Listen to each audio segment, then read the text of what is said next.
Hi guys, welcome to Happy Wheels. I know I haven't been doing Happy Wheels for a little while due to the fact, everything got crazy and it's easier to do Death Note streams, but so happy that we're back to it. It's really hard to do these streams due to the fact that they're a little more work, a little more preparation goes into it ahead of time, whereas with a Death Note stream, since all of it's on paper, it's a lot easier to come up with what I'm going off of because I have something to go off of, whereas with these streams, you kind of have to be like, okay, let me look up anything that I think would go with this, right? Let me watch stuff that's similar to this, or watch films or TV shows that are reminiscent of that. It's kind of a catch-22 because you kind of have to like basically break yourself away from it for a bit in order to come back to it and be like, okay, let's do this. It's hard. These streams are a little harder to touch on, especially it is also, you're trying to come up with ideas, but your ideas are like kind of scattercast in a sense. But I'm happy that we're here and we're doing it. Let's get started before I start rambling into oblivion, because you know me, I will do it. Last time we were working on the old vet, these characters, which for some reason they lost their colors. Let me fix their colors because they're characters, so they should be in blue. Where is the color card? I want to add a color. Yeah, cast member. Why aren't you turning blue? What I get for staying away from it for so long. Oh no, you haven't been here for a while, so we're gonna punish you. Today I think I'm gonna focus on what are these games? What games are they exactly playing? It has to definitely be a death course, but it has to kind of like, there could be a realm where this kind of looked like it would be fine. Basically, there has to be a way to win it, just most people will die doing it. So I feel like the death course number 1 has to kind of give you like a false sense of security that this is a normal game. It kind of has to give, oh, I can make it, but like it could still kill you. Feel like there should be 4 of them because we don't want too many games, because if we do too many games, then it's gonna be really hard to show that on screen, but we also don't want it to be too little games. Death course number 1 is a normal obstacle course, but like the hills, if you don't hit them right or if you don't land stuff right, you'll get hurt. You'll get definitely hurt and put out of the competition. I think the reason why they do that is they do it as a lull of false insecurity that you're like, oh yeah, I can do this, but also it weeds out the people that can't handle it beyond the death course part. If you're not like doing some sketchy weird stuff just to get over that hill, you are not going to make it through this competition.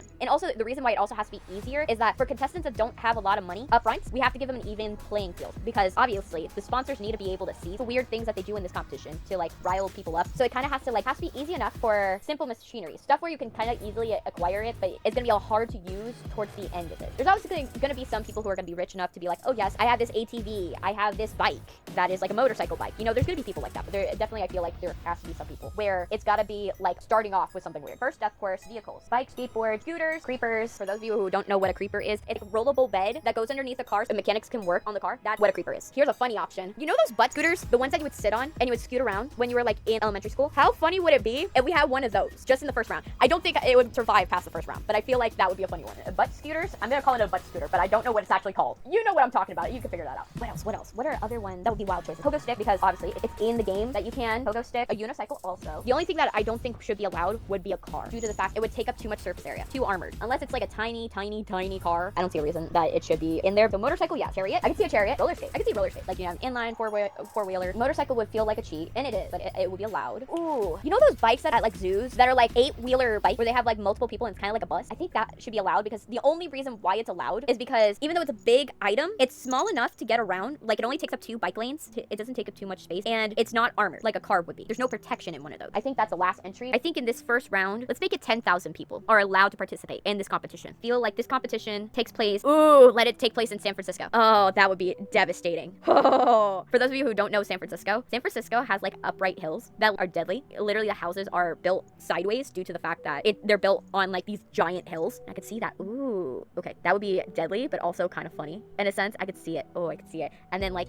they add ramps. Obviously, they have to add ramps. They have to add these weird shit, right? I could see that. And haystacks. This is kind of represents like what Happy Wheels was in its early years, right? When it was just like, okay, normal obstacle course. It usually was on a hillside or in a city. Oh, okay. Types. There's gonna be normies, right? Those are the people that are dressed normal. They're writing normal stuff. They're not writing something weird. So because there's nothing marketable about them, a lot of people are written off already and are probably kicked out of the not kicked out of the competition, but are out of the competition by 2 because they did not get outside help. Then we have the Price is Right. You know what I mean? Those of you who have watched The Price is Right, those people that will dress up in a weird outfit, but they don't have any branding per se. They have a weird outfit. They do. But they didn't think about it too much. They didn't think about, okay, I'm gonna be wearing this outfit while competing, right? These are the ones that have watched the competition and have seen which ones have gone far. And usually they're thinking, okay, if I wear a weird enough outfit, someone will market me. But they don't think about how their outfit may affect their performance in the competition. So those people, because they're not thinking about how would their outfit like probably get caught on their vehicle or or how they can accidentally get something snagged, or they have no protection, so they fall down a hill and they get horribly scraped up because they're wearing a bikini. I could see that, where they didn't think this outfit through. Then the next one for the docket, the people who are like know-it-alls. These are the ones that are meant to represent Survivor contestants. But yeah, these are the strategists. It reminds you of like the ones that went into Survivor and they watched all the seasons and they try to formulate plans and we're trying to come up with it. Kind of like if you watch Survivor, there's a couple of those people that are just like, they've been studying the show intensely enough that they're like practicing it. And then when they come into the show, they do the show so much that they don't work on the technique. We have the people, rich publicity stunt. Those people should be like, they are only for the first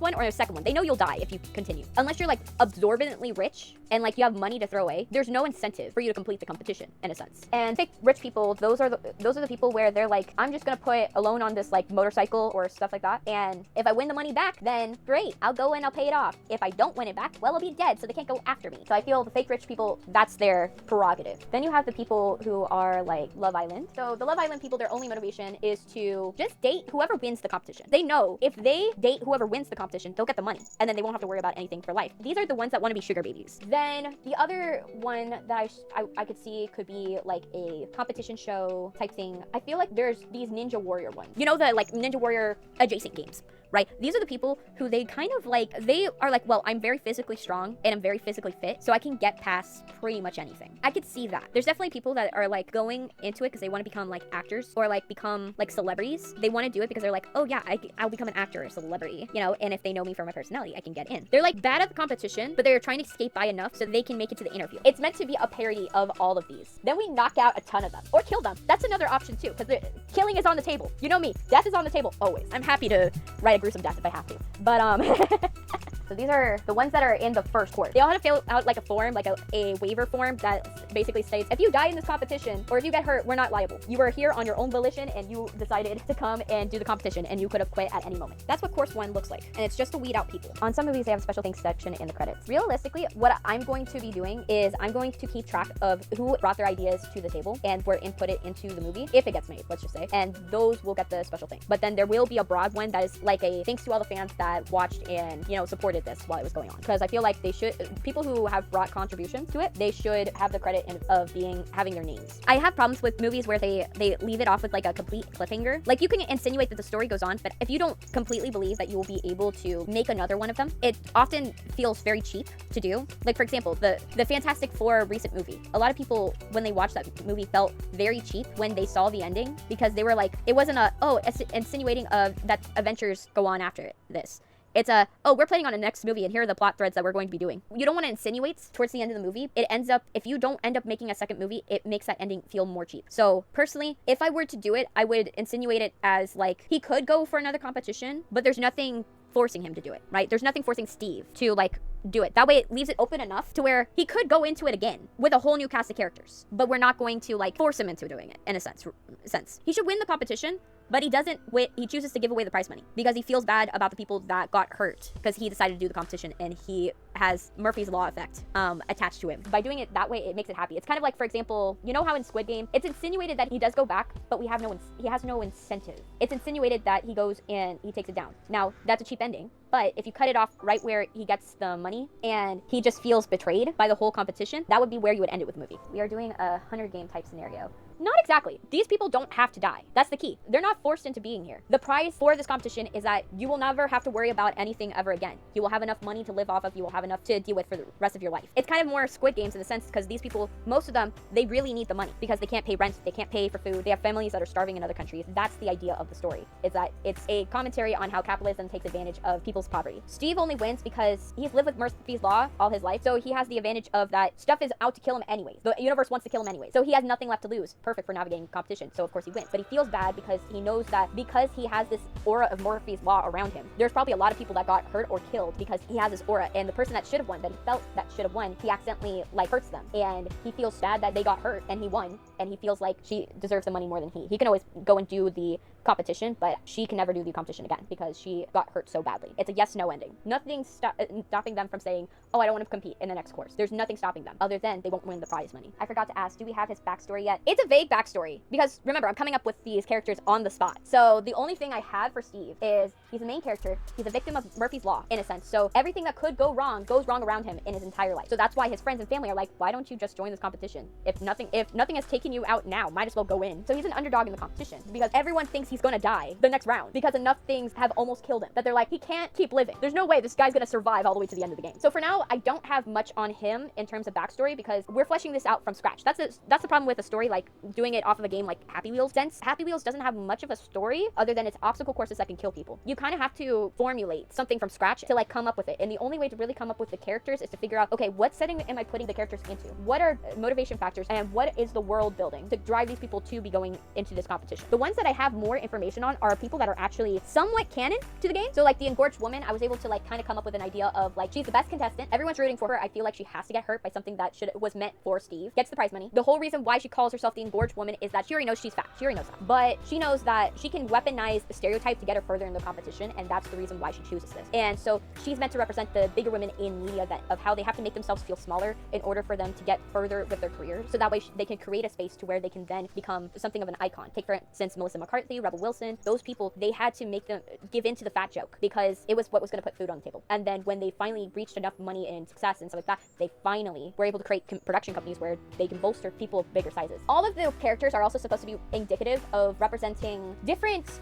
video games. For example, the old war vet. I feel like he should be vibes of Solid Snake in Borderlands. Bobby the Florida man. You can figure it out, GTA. Drag queen, we're going for Bioshock and Fallout energy by the outfit looks of what she is going to be wearing. I want to do is try to make the script, and then once I make the script, hopefully I can get Jacksepticeye's attention so that way he can play himself. Well, not himself, but you know what I mean, like a character that's meant to represent himself. The Jacksepticeye commentator. This is to kind of riff off of his Happy Wheels run where he's just like, come on, you can do it, Steve. There should be like a newsroom, right? You know how in NFL games or like rugby games or something like that, they have like a room of people that are commenting on the game. There's like 4 to 5 people. They're always placing their bets on who they think will like make it out of like the playoffs or the game with the most amount of draft picks or stuff like that. I could see that like his character is silently rooting for him. He's like, come on, let's give Steve a chance. You know, he survived to this point, so he really has what it takes to probably win the game. And everybody like, I doubt it.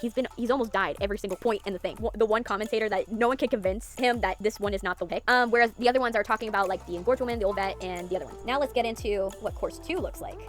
Death Course 2, I feel like some people got a little bit of money from sponsors. So some people got sponsored because they were like, oh, yay, we think you will win the game. So I feel this one there's more motorcycles than anything else. There are e-bikes. There are going to probably be some companies that are like, well, we like them, but not that much. Electric scooter. After they do the first event, they realize, oh yeah, you definitely want an electrical. The people who got money, they got electrical stuff. The people who did not get money, you could tell. And also, I feel like stealing someone's vehicle, fair game to steal someone's vehicle. Whatever happens in the death game happens. It's whatever happens in Vegas stays in Vegas type deal. You don't speak about what happened. If you lose property in the game, oh well. If you're dead, you can't fight for your stuff. This is where a lot of this is going to get cut out of the competition. So a lot of these are going to get cut out. So a lot of the people who brought something weird to the competition, I feel pogo stick probably gets taken out of the competition. Like if you brought a pogo stick to the competition, you're already kicked out of the competition already. Butt scooter, I feel there's a chance that they still make it, but they had to really take advantage of the hills. So I can see that. Unicycle probably taken out of the competition already. Let's be fair. Like I feel unicycle got taken out. Like unless you're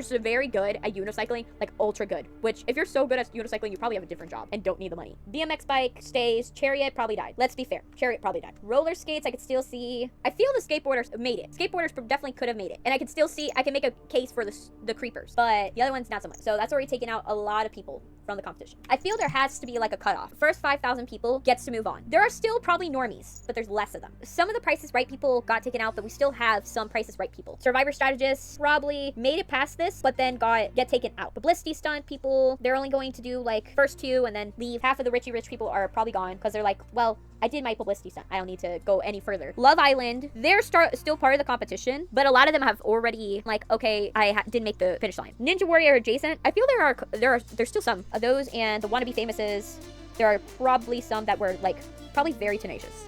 It kind of has to be crazy enough to where a normal person would back out of it. This one will be like the one where if you didn't get taken out at the first one, you're probably gonna back out of this one. And I feel like this one would have to be in like maybe Brazil, where the ones in Brazil where they're like the like rooftops are like very close enough to each other that you can kind of like go from one to another, and it's in every action movie. I feel like that would be the competition, would be like jumping from each one of these, and then and the death traps are the stuff that is on the balconies, this is gonna take out a lot of people.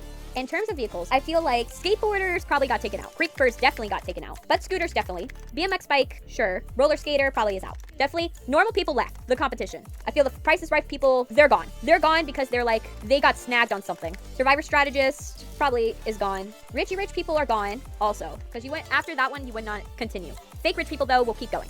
Oh, thanks for subscribing. I always love new people. Sorry. The thing is that for YouTube, I'm still trying to set it up to where it pops on my stream when you guys subscribe because unfortunately, YouTube makes it difficult to set it up to like alerts to know when you subscribe or not. So it sucks because then I don't know when people subscribe. The only ones that are getting rewarded are like the Twitch people, which I'm trying to fix it now. That's a little bit of why the stream was later in the day. I was trying to see if I can jerry rig Stream Elements enough so that way on Stream Elements, I can have it dedicated to YouTube, whereas Twitch, I could just have their alerts be their alerts. Because unfortunately, Stream Elements, I haven't found a way to like have it do multiple. Even though you can connect multiple social medias, you can't have multiple different alerts. I think that's what I'm probably going to do with Stream Elements is have Stream Elements be dedicated only to the YouTube populace. And then when I inevitably add TikTok and Instagram, that's going to become a whole new mess. But yeah, thank you for subscribing. And sorry the alert didn't pop up. I feel like the fake rich people are still in it. Love Island people, I feel most of them have left the game, but the really tenacious ones, they probably will be in this one and then leave because they got close with who they think will win the competition. Ninja Warrior adjacent people probably are still in the game. The second game is more geared for them. So I can see them still being in the game. Want to be famous, I feel they have enough drive that there won't be a lot of them, but there will be people who are just so driven to be famous, they will literally do anything. I feel like this competition, this is where I think we're starting to get more obvious traps where you're like, oh, this definitely could kill somebody. Like the obstacles on the rooftop definitely could kill someone,